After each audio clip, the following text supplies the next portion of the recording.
Groceries have been a big drive. They're the largest grocer in the country, yes, and not by a small margin. Now they're going to orders and delivery, and they'll even put it in your refrigerator. Sure. So 56% of Walmart's sales in the U.S. come from grocery, just to put that into perspective.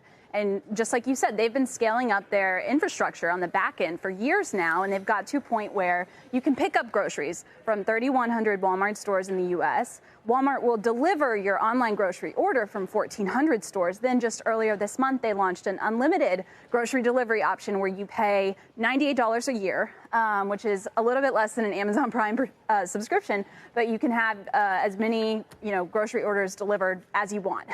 So clearly stepping ahead within that category. They have been a disruptor, not just in grocery, but in digital lately, yes, obviously. Yeah. And digital is a big part of their grocery business. Right, yeah. I mean, they called that out continuously this quarter, that 41% growth online. A lot of that is thanks to grocery, which admittedly, it's a low margin business to be in. And Doug McMillon, actually this morning in prepared remarks, he admitted, we've made progress online, but we realize we still need to grow that product, the breadth of the assortment of what we offer. Otherwise, I think that's the one area that investors are kind of cautiously looking at is just margins that they bring in there. Lauren, thank you very much. Hang around as we bring in Joe Feldman, Senior Managing Director at Telsey Advisory Group. He has a bullish rating on Walmart and increased his price target from $125 to $130. Joe, welcome. Good to have you with us.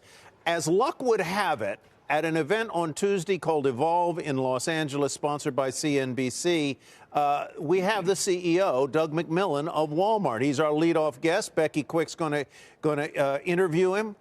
What would you ask him? Your first question, if he was sitting right there. Oh, first thing I want to know is just how he's going to continue to integrate the digital side of the business with the physical side, and how does he expand beyond grocery to capture more wallet share from the consumer? So, what's going to be key to that, Joe? I mean, he specifically mentioned increasing sales of general merchandise. What can Walmart do to do that? Do they not have the right mix there in general merchandise? How do they need to change that business to attract more consumers? So, no, I think they have the right mix. I think it's just a matter of getting that product in front of consumers, maybe doing a better job when you're, doing an online grocery order of presenting more general merchandise that might go with the consumer based on their past buying habits, or things that might be topical or seasonal at the time. They're starting to do that now with grocery. I know that they are doing things like mom's going to pick up the groceries, her child has a birthday party to attend. Well, why not buy the toy and have the toy ready by the car at the same time?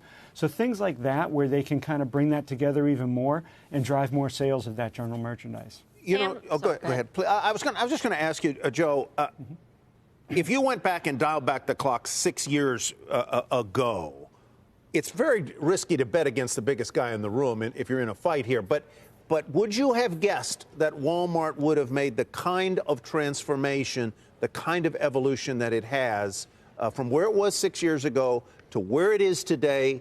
What do you think? Candidly, I mean, the makings were there, but I don't think a lot of people would have guessed that. You see a lot of department stores dealing with this now and a lot of other retailers. It's tough. I mean, and for them to turn things around as quickly as they have and become a much more nimble company, to think like a digital company, I mean, these guys have done a very good job. Really strong management just throughout, not just Doug McMillon, but all the way down. And I think that's really the quality of Walmart right in action. All right.